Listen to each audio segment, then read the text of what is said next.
suliranin,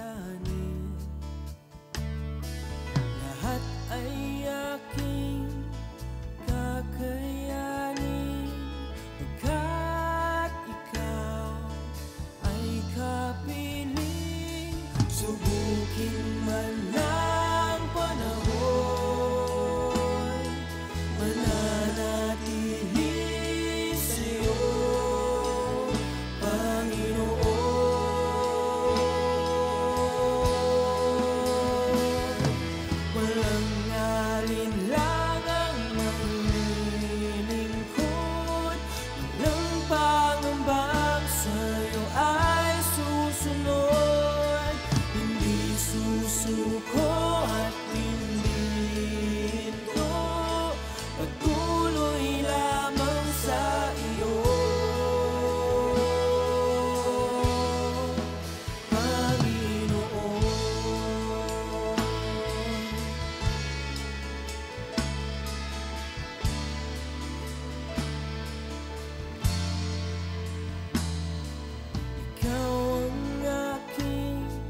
paglilingkuran kahit saan dalhin. Ikaw ay lagi kong susundin, anuman ang suliranin, lahat ay aking kakayanin.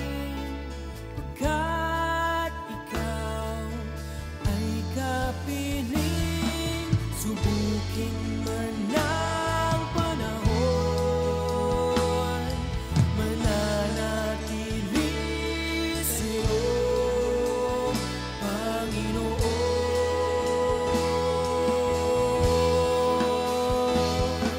Walang alinlangang maglilingkod, walang pangambang sa'yo ay susunod. Susuko at hindi ito, patuloy lamang sa iyo. Walang alinlangang maglilingkod, walang pangambang sa iyo. Okay, magandang gabi po sa ating lahat. At sa lahat po ng sumusubaybay ng palatuntunan ito ng Tinig ng Pag-asa, ako pong muli ang inyong lingkod, Pastor Ber Santos ng Jesus Be Lifted Up Church, Oriental Mindoro. At narito po tayo ngayon upang magbahaging muli ng banal na salita ng Diyos. At sa gabing ito, ang ating pag-aaralan ay tungkol po sa isang pulubi na bulag na lumapit sa ating Panginoon upang humingi ng kahabagan, upang humingi ng himala. At nais ko pong buksan ang salita ng Diyos dito po sa Mark chapter 10, beginning verse 46 hanggang sa mga sumusunod na talata. Ang aking kopya po ay version na Tagalog, kaya medyo malalim-lalim po ito. So, sabi po ng banal na salita ng Diyos sa Mark chapter 10 beginning verse 46, at nagsidating sila sa Jericho, at habang nililisan niya ang Jericho na kasama ng kanyang mga alagad at ng lubhang maraming mga tao, ang anak ni Timeo na si Bartimeo na isang pulubing bulag ay nakaupo sa tabi ng daan. At nang marinig niya na yaoy si Jesus na Nazareno, siya'y nagpasimulang magsisigaw at nagsabi, Jesus, ikaw na anak ni David, mahabag ka sa akin. At siya'y pinagwikaan ng marami upang siya'y tumahimik. Datapot siya'y lalong sumisigaw, ikaw na anak ni David, mahabag ka sa akin. Sa verse 49 po ay sinasabi, at tumigil si Jesus at sinabi, tawagin niyo siya. At tinawag nila ang lalaking bulag na sinasabi sa kanya, laksan mo ang iyong loob, ikaw ay tumayo, at ipinapatawag kaniya. At siya, pagkatapo ng kanyang balabal, ay nagmadaling tumindig at lumapit kay Jesus. At sumagot sa kanya si Jesus at sinabi, anong ibig mong gawin ko sa iyo? At sinabi ng lalaking bulag, Guro, nais ko pong makakitang muli. At sinabi sa kanya ni Jesus, humayo ka ng iyong lakad, pinagaling ka ng iyong pananampalataya. At pagdakay, tinanggap niya ang kanyang paningin at siya ay sumunod kay Jesus sa daan. Purihin po ang Diyos sa gabing ito sa mga salitang ito na ating binasa. Po ang Panginoon, mga kapatid. Ito po'y isang napakagandang kwento na nasulat sa banal na kasulatan, at kung ating pong bubuksan ang aklat ng San Lucas, Kabanata 18, mula talatang 35 hanggang 43, yan din po ang kinukwento ni San Lucas, tungkol kay Bartimeong bulag. Okay, so ngayon po pag-aaralan natin, ano po ba nangyari? Paanong natanggap ni Bartimeo ang himala ng Diyos na siya'y muling nakakita? So, purihin po Panginoon, merong ilang bagay na nais ko pong bigyan linaw, at ito po ay isa-isahin po natin yung talata, Dito po sa talatang 46 o verse 4 po ay isang anak ni Timeo, Pinag-aralan ko po ito ni research. Si Bartimeo po, ang ibig po palang sabihin ng kanyang pangalan ay parang under curse, o siya isang marumi at batik ng lipunan. Samantalang ang kanyang ama, sa history po, si Timeo pala ay isang sundalo, nung mga panahon yon, sundalo ng gobyerno. At ang sabi to sa aking nabasa, siya po ay isa sa mga sundalo nung panahon ni Haring Herodes na patayin ang lahat ng mga sanggol during the time ng ating Panginoong Hesus ay pinanganak. So hindi po natin masabi na itong si Bartimeo ay kung bakit ito nabulag, Kasi lumalabas po sa history ay ito pong si Bartimeo ay 5 years old pa lang nung siya'y mabulag. At hindi natin alam, wala pong binanggit na siya'y nagkasakit o kung ano nangyari sa kanya. Basta ang declaration po ay nabulag po siya nung edad na ng 5 taong gulang pa lamang.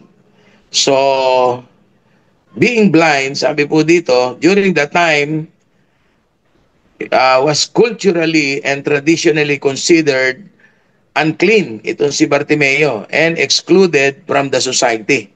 Siya po ay, sabi ko nga kanina, batik ng lipunan. Siya po ay nasa isang lugar, nasa kalsada, na namamalimos, at culturally speaking, sila po pala ay, tawag niya, pandong na nakalagay sa ulo ni Bartimeo. Yan po ay considered na siya po ay isang pulubi o isang bulag, Nasabi dito, maybe already left behind and abandoned by his family. Kasi wala na pong sumusuporta sa kanya, and he was dependent upon charity and begging for survival. Umaasa na lang po siya sa limos na kanyang natatanggap araw-araw habang siya namamalimos. At sabi dito, he was a vulnerable member of the society, which means physically and emotionally wounded or depressed. So, yun po ang pinagkakilanlan kay Bartimeo. Sa verse 47, sabi rito, nung malaman niya, marinig niya na mayroon pong commotion na nangyayari, nagkakagulo, at siyempre, tinanong niya po kung sino yung dumarating. At may nagwika po ng Panginoong Jesus na Jesus of Nazareth was coming during that time. Kaya ito po si Bartimeo, nung maunawaan niya at marinig na si Jesus ang dumarating, sabi niya rito, sumigaw siya ng sumigaw, Jesus, anak ni David, mahabag po kayo sa akin. At dito po lumalabas na kilala niya, Kilala niya ang ating Panginoong Jesus kasi binanggit niya, Jesus, son of David. Have mercy on me. Dito po sa Jeremiah 23 verses 5 and 6, Kung ating pong babasahin yan, at saka sa Isaiah 11 verse 1, diyan po nasulat yung prophecy na meron daw pong isang mula sa lahi ni David ang ipapanganak, no? Parang binanggit isang branch o isang sanga na magiging sabi rito, he recognized Jesus as the son of David. Yun po yung messianic title ni Jesus sa Isaiah 35 verses 4 and 5. Pag binasa po natin yan, And he has faith in Jesus that he has the ability to heal and deliver him from his blindness. So naniniwala po siya na kaya siya pagalingin ng ating Panginoon. So ako po nakita ko po dito, meron po siyang faith no? Kilala niya, maaring yung kanyang ama o yung kanyang pamilya dahil miyembro ng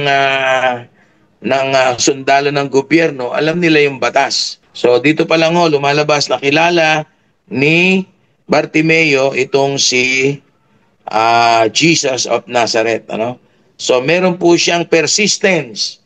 Ang nakita ko pang isa ay yung pagiging makulit niya kasi dito po sa verse 48 ay sinasaway po siya dito ng mga tao. Sabi rito, be quiet, Many people told him not to disturb Jesus. Pero lalo pa siyang nagsisigaw. Sabi rito, he cried all the more, Son of David, have mercy on me. At he was very excited upon hearing that Jesus' entourage was passing by. Kasi during that time, sobrang dami po ng tao at naniniwala, hindi lamang siya yung may sakit na humahabol sa ating Panginoon o tumatawag sa Kanya.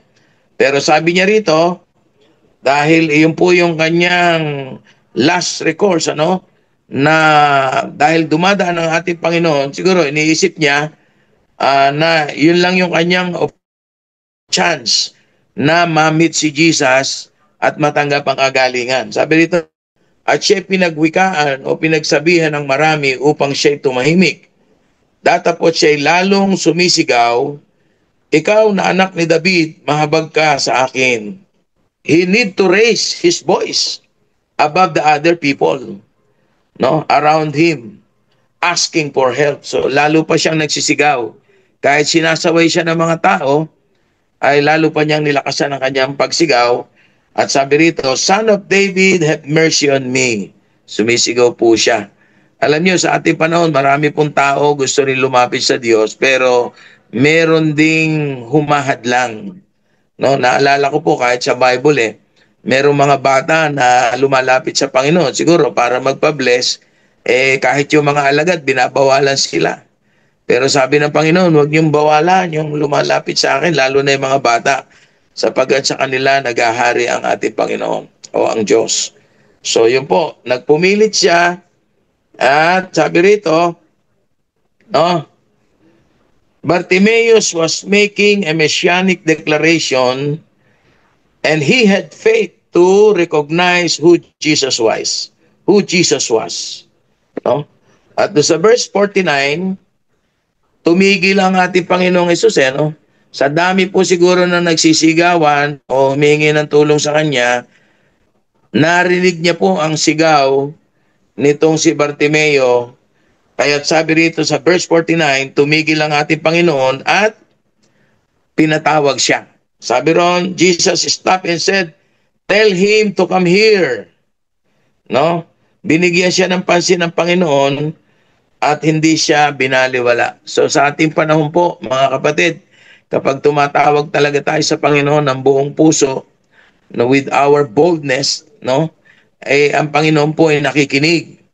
At sabi rito, nung tumigil ang Panginoon, sabi diyan, tinanong po siya. Ang tao mismo na dati pinatitigil siya, ay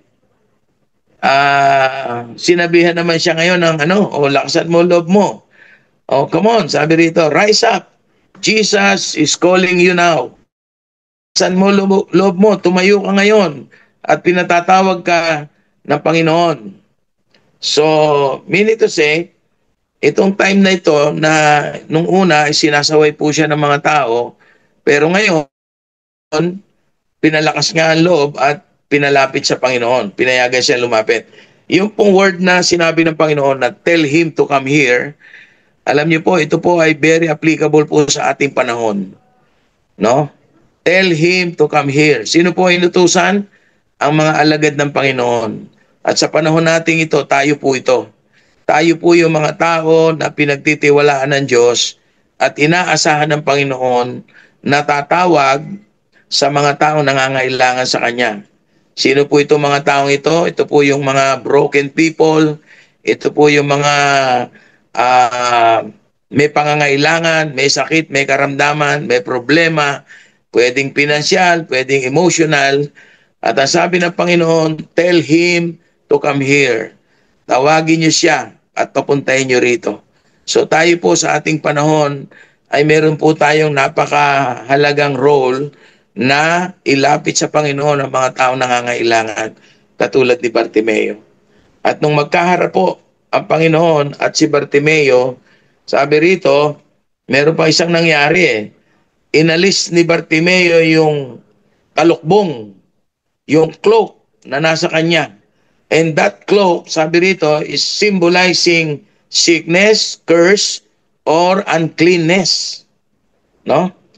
And he jumped and came to Jesus. Kung isipin niyo po, bulag siya pero nagawa pa niyang tumalon at lumapit sa Panginoon. At nung nagkaharap na sila ng Panginoon, sabi rito, sabi ng Panginoon sa verse 51, what do you want me to do for you?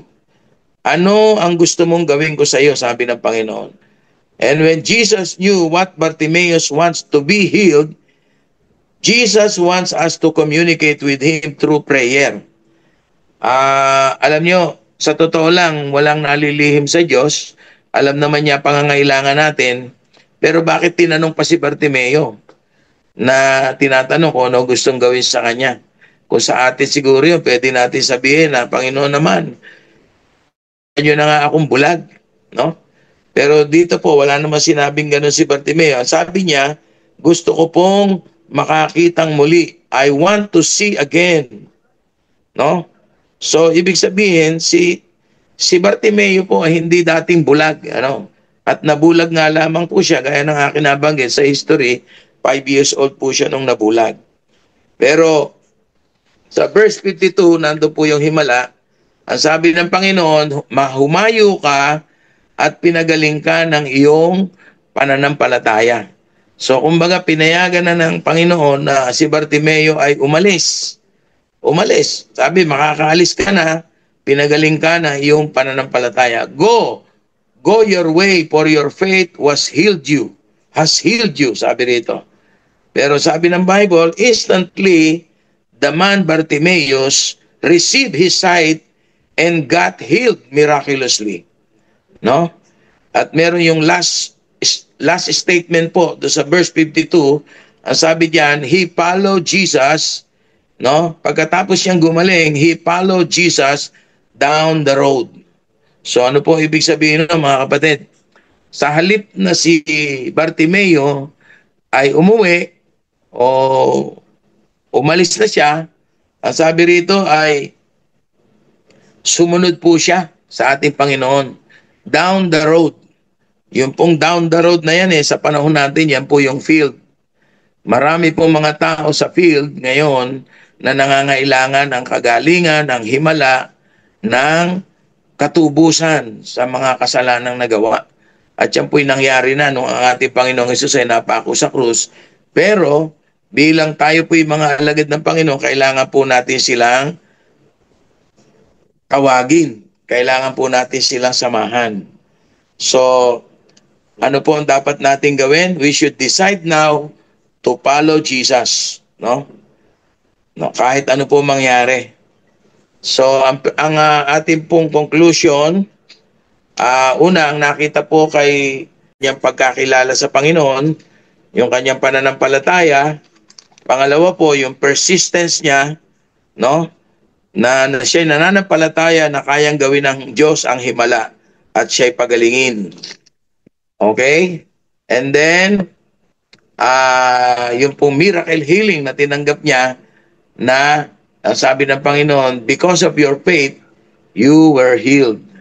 So ano po ang ating application? We should follow and serve Jesus through Great Commission.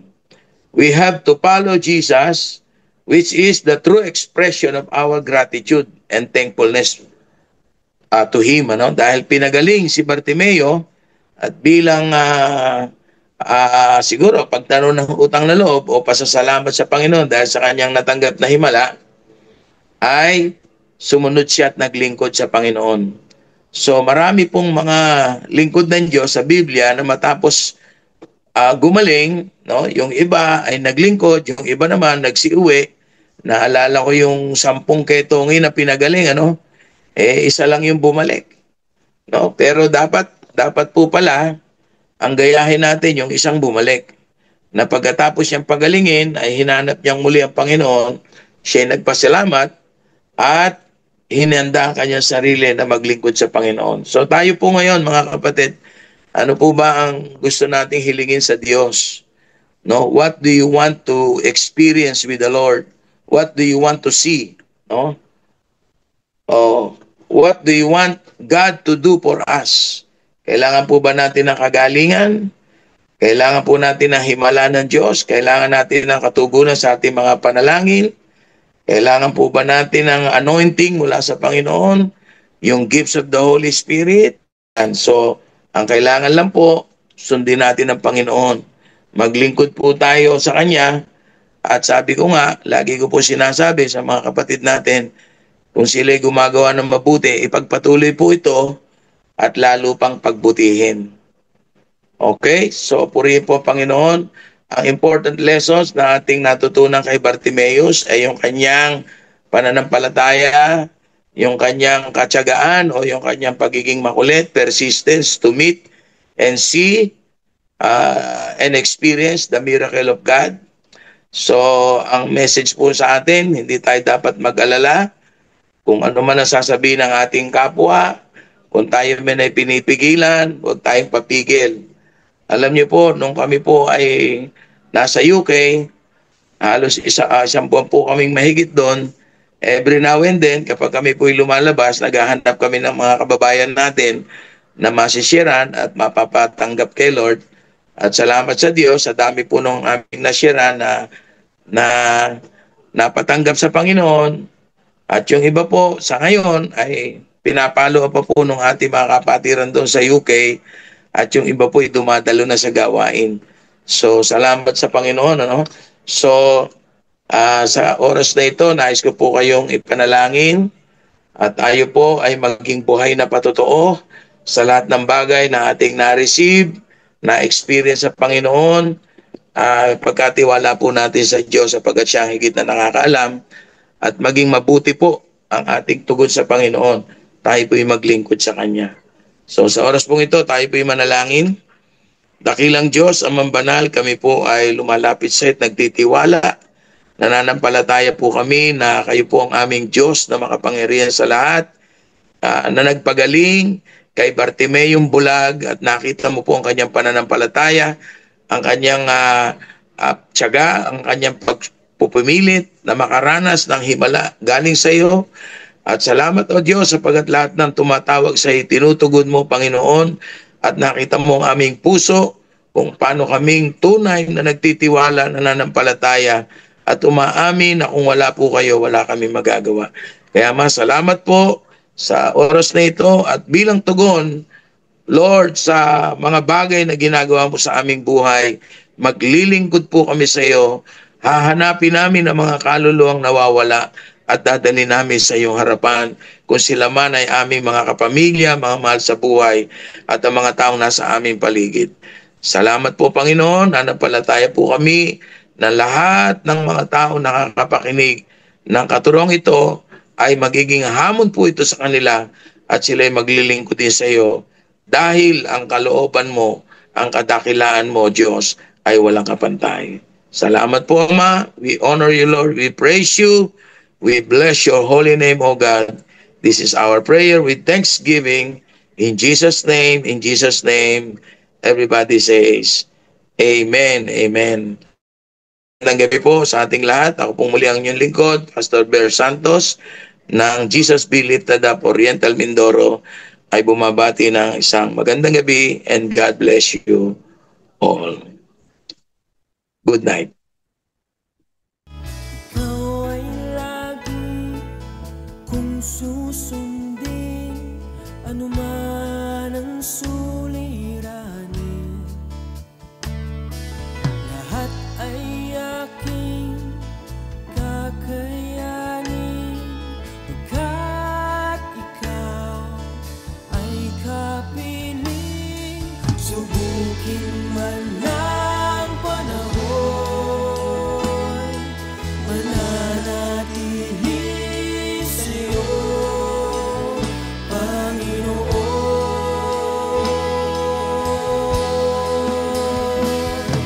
Walang alinlangang maglilingkod, walang pangambang sa'yo ay susunod. Hindi susuko at hindi hinto, patuloy lamang sa iyo, Panginoon.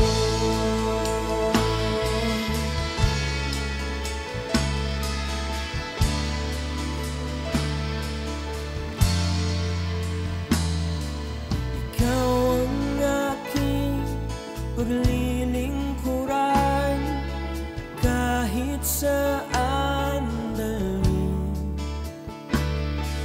Ikaw ay laging kung susundin, anuman ang suliranin.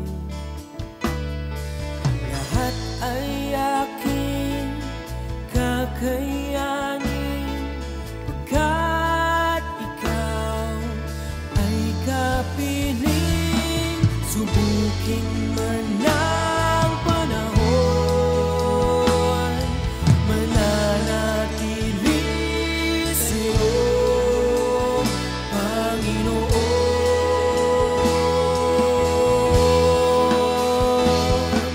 Walang alinlangang maglilingkod, walang pangambang sa'yo ay susunod. Hindi susuko